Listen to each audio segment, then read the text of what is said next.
In this episode, I'm really, really, really, really doing something. nah, um, I'm reading an article from Seth Godin, and it's just amazing. It's just a really amazing article. So, if you do not want to read it on your own, stay just 5 minutes or whatever, and then you do not have to read it on your own, basically, or something. I don't know. I see you after the intro. And with that being said, hello, welcome back to the next episode of the Self-Development with Tactics fucking podcast. And if you do not even want to just read it, you can listen to it as well. Check out the few links in the description, and there's also going to be the link to the podcast. The podcast is actually this exact episode only just as a video, or as an audio version, which means that you can just listen to it, which means that it is just way more efficient way to consume that, which means that you do not even have to read the article, but you can listen to it. If this is actually something that works better for you, because for some people, audiobooks, podcasts, and whatever auditive things, auditive versions, auditive mediums just work better.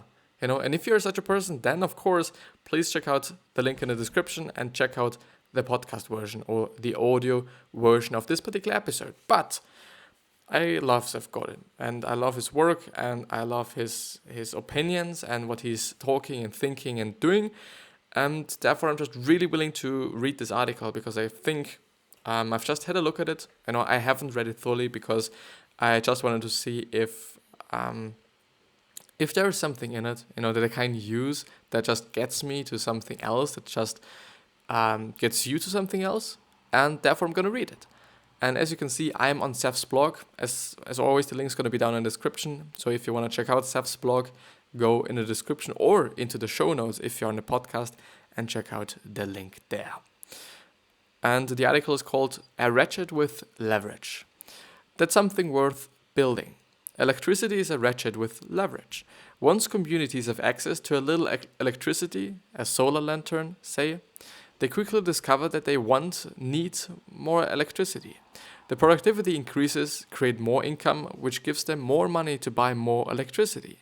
The leverage that this productivity and income give them, combined with the actual power at their disposal, creates a one-way route towards the future. The same thinking applies to a personal career. The first speech you'll give will be difficult. The 10th one will be easier.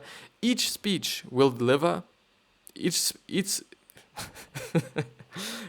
speech well delivered creates more demand for more speeches. Each speech gives you more leverage to give better speeches, and better speeches create more demand for more speeches. This is the opposite of shoplifting. Shoplifting isn't a ratchet. The system actually pushes back harder and harder the more you do it, and it has no leverage. Some businesses work at scale because they are ratchets. They cause motion in one direction, and they are able to reinvest from the ratchet to create more leverage. Amazon is certainly the most shining example of this simple process, but it can also work for the local university. A little learning creates demand for more learning. Useful degrees as a label for effort over. Useful degrees as a label for effort offer leverage to those that receive them, and the demand for more learning and more leverage gives the university resources to expand and do even more. When in doubt, look for the ratchet and look for leverage. P.S. A new episode of my podcast, Akimbo, is out this week. I think it is an episode worth checking out. And I'm going to link down Akimbo, also in the description, also in the show notes if you're on the podcast, because I believe that it is one of the best podcasts that I've ever been listening to. He's thinking and talking about so many different things that are so incredibly interesting. Some things that I would have never been thinking about. And it is just amazing because he shares those things with us, and he just talks about those things with us, which means that you are able to learn quite a lot of things, and you're able to just gain different perspectives, which is really important and really valuable and really, really amazing. But what do you think about this article? I really like this article because I definitely think it is true, and it definitely underlines the importance of doing a lot of things in terms of also just really caring about the quantity. Because It is just some kind of an normal or common, more like a common discussion that quality over quantity and all those things that you've might heard as well. I know it is often going to be the case, and a lot of people are going to talk about it, and I do not particularly believe in it. I really don't. Also because of what Seth was talking about there. You know, if you only kind of think about giving a few speeches, will you be able to just really, really get better at speaking and making speeches and writing speeches because you kind of force yourself to just do less but do better ones? Especially because you think they are better, you know? Maybe the audience says they are better, you know, and this is actually then a good reason to do so, I guess. But if you yourself think that they are going to be better, and you yourself and you alone are just doing this because you believe that they are going to be better and that they are better if you're just putting more effort into just a small amount of speeches, then I gotta have to say, like, nah, it is not the truth, because we shouldn't be the judge of our own work. And this is something that I've been talking about, and this is also something that James Clear, you know, the author of Atomic Habits, if you know the book, has also been talking about on his blog or as an article on his website, and I believe in it. Because the thing is, you might judge it, but why would you judge it? Why would you judge your own work? You know, especially if you're not even consuming your own work, which is definitely going to be the case for a lot of people. You know, I myself as well, I'm not consuming my own shit. I'm not listening to myself. You know, even though sometimes I kind of feel like, well, it would actually be nice, you know, because I would just learn so many things. Because the thing is, back in the days, so actually a few months ago, I was actually going through a lot of book summaries, and those book summaries have been really, really, really long. And I, of course, do not remember the first few parts of it.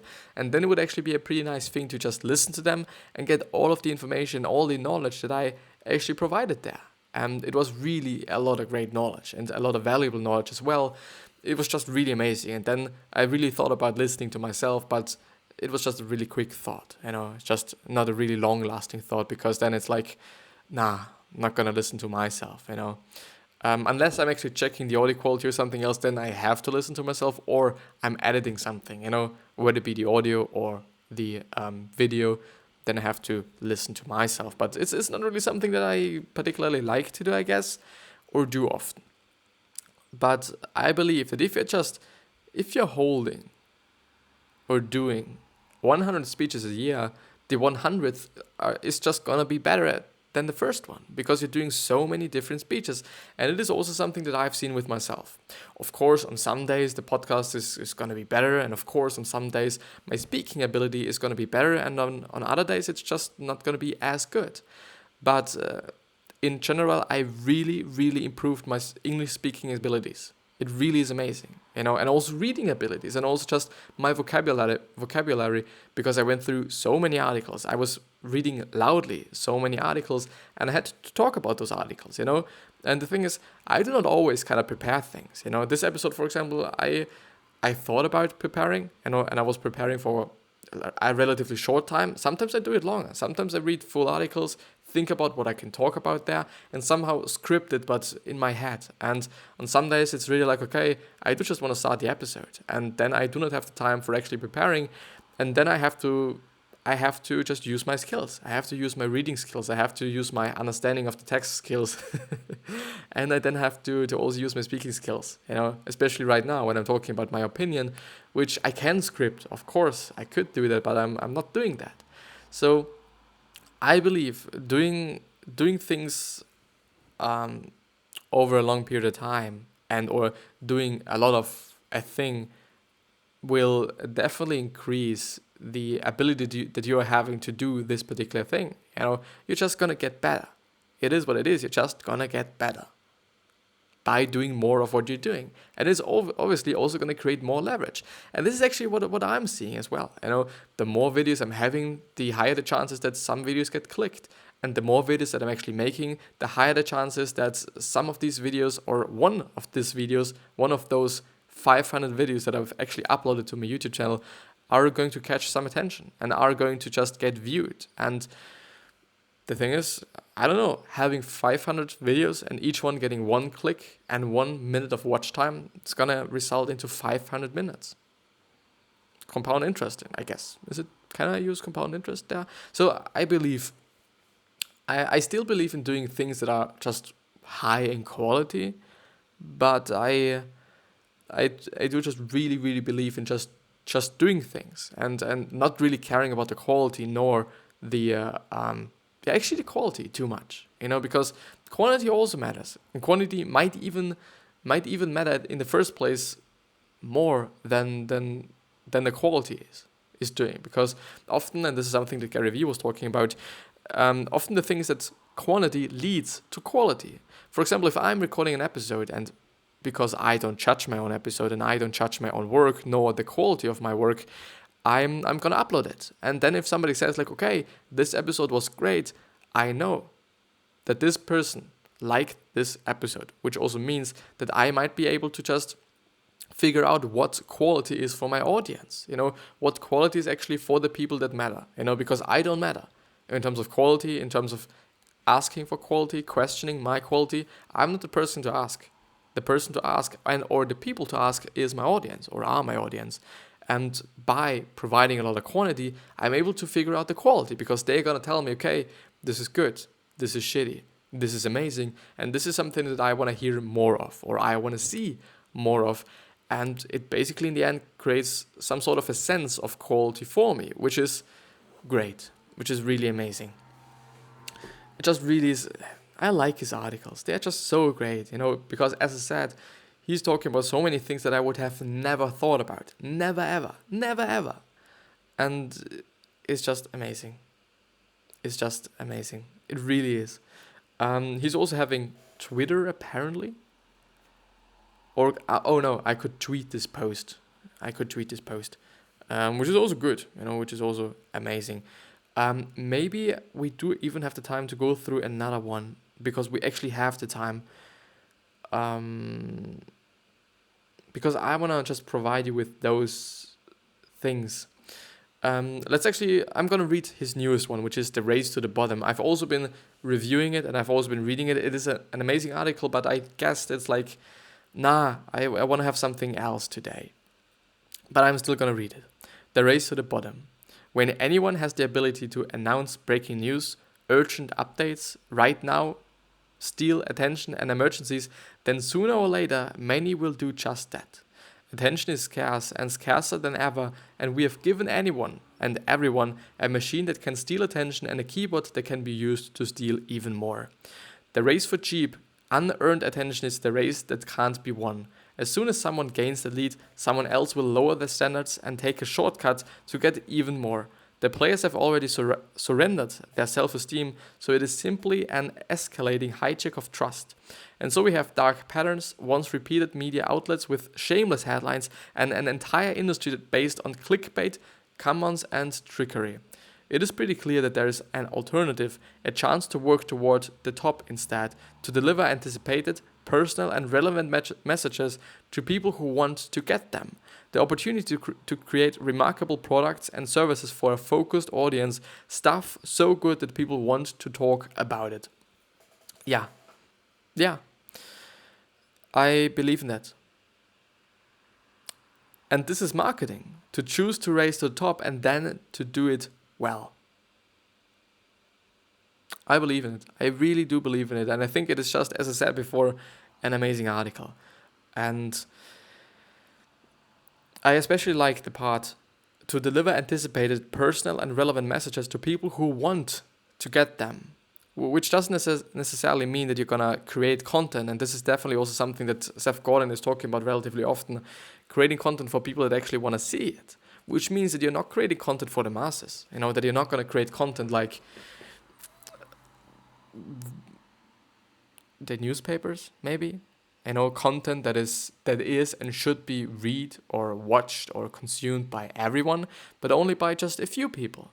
Just by those people that are actually interested, and creating those personal and relevant messages that they are also going to watch this, which means, okay, And I think this is also one of the things that you just have to know then. You have to know your audience then, and you have to know your target group, and you have to know the people that you're willing to serve then. Because why would you, or how could you actually then create a message or write a message that will heavily be relevant for them? You wouldn't be able to do that then. This is the kind of problem there. But I like it, because creating something for everyone is not going to work out, I guess. Once everything gets a lot of attention, and we all, and this is the beauty of social media actually, and also maybe even the bad part about social media, that everyone is able to just get attention, and everyone is willing to get attention, and it is in the end often a race about getting the attention. That the problem there is that even though you might get the attention, people are not always going to stick. People are not always going to stick. Even though you get a lot of attention, it doesn't mean that they're going to watch your full video. Even though you get the attention, it doesn't mean that they're going to like your post. Even though you got their attention, it doesn't mean that they're going to subscribe to you or follow you on Instagram. It doesn't have to be the case. It really does not have to be the case. And I do believe that they are only gonna follow you or like the video or watch the whole video if the video is good, and then we actually somehow coming back to quality and or relevant content and relevant messages and people that are actually caring about what you're doing. Yeah. The opportunity to create remarkable products and services for a focused audience, stuff so good that people want to talk about it. Which also just implements the question and also the facet of marketing and or just direct marketing, that you are creating something, and also just is heavily correlated to just not judging your own work, because you're creating something for somebody else, and they should like it. You do not necessarily have to like it, I don't know, being proud of what you're doing, of course, is a big part of just being happy with what you're doing, but yeah, I do think and I do know that you understand what I mean. A core question, to actually end this episode, there's going to be another core question. I do hope, by the way, I heavily hope, I really do hope that I'm going to find a good one, a really good one. But let's see, how and where do you get inspired when doing art? Internet. Or actually I go through a bunch of them. Well, I think I'm going to go through a bunch of them, and then I'm going to talk about them. What is an impressive number of books to read in a year? I've actually talked about it, but I would say 1 million. This is impressive. Brands and branding. What is a brand or television that starts with the letter S? A brand of television. Sky News. Or Sony television? Or is it like in terms of, I don't know. Who designed the new Slack logo? I do believe that it was actually Pentagram, wasn't it? I think it actually was, because in the first place, I'm going to show you. And I also wanted to talk about something else. Or was it in the last episode? I wanted to check something, I guess. But I guess it was actually, it was in the last episode. The Slack logo. Slack logo redesign. Let's see, but I actually think that it was by Pentagram. So here it is. Yeah, it was by Pentagram. And this is the new logo, and I like it. I gotta have to say that I like it. I find it great. I think it is a good one. So this is the old one, yeah. But I also have to say that the old one is also pretty great, or was pretty great. But the new one is, I don't know. I as I'm just looking at those, from right to left, I gotta have to say that the left one is like a little bit. It first of all just looks like a flower, and second of all, it looks a little bit more natural somehow, or something. I don't know why, but it's also a little bit. It makes more sense, and it is not so complicated than this one. But yeah, it is really simple, even though it is not simple. Really amazing, really good work, and it's actually from Pentagram, as you can see there. I'm gonna show you. It is from Pentagram. And Pentagram is doing quite a lot of things. They also did the campaigns for Hillary Clinton, if I remember correctly. Let's actually see. Maybe you know a few of those things. I do hope that I'm even allowed to show that. Yeah, they did Yahoo. Oh my god. They did Yahoo. I didn't know that. I didn't even know that Yahoo is getting a redesign or something. A refreshed identity for the iconic web service captures the burned personality of the brand and reimagines it for the future. Is it actually a good video? Oh. Gonna show you this little video. It's really good. I like it. Especially how they implement the animation and so they implement the animation with the logo, and the logo design itself really is good. I like it. It makes me happy. It's also looking pretty great and clean, as you can see there. At least in my point of view. I think it looks really clean. Ooh, see that? Ah, it's great. Really great. I like it. And there we have Warren Buffett. Amazing. And they are just gonna use those angles. It's also pretty great. I like it. I really like it. But let's see. Maybe there's also another good question. What do you do when you have no motivation, ambitions, aspirations, goals, or dreams? What should you do then? It's actually a good question, but I guess you should just be doing something and figure out then through doing something, even though you're not having any motivation, just really forcing yourself to do something so that you actually can figure out what you're passionate about and what you like and what you would like to do. What are the habits that you try to change but still cannot? My aggression, maybe. I'm heavily aggressive, which leads sometimes to negative outcomes. And sometimes I even do believe that it is not such a bad thing, but controlling it is another chapter, and I should maybe work on it, or I should maybe not work on it. Do I consciously work on it right now?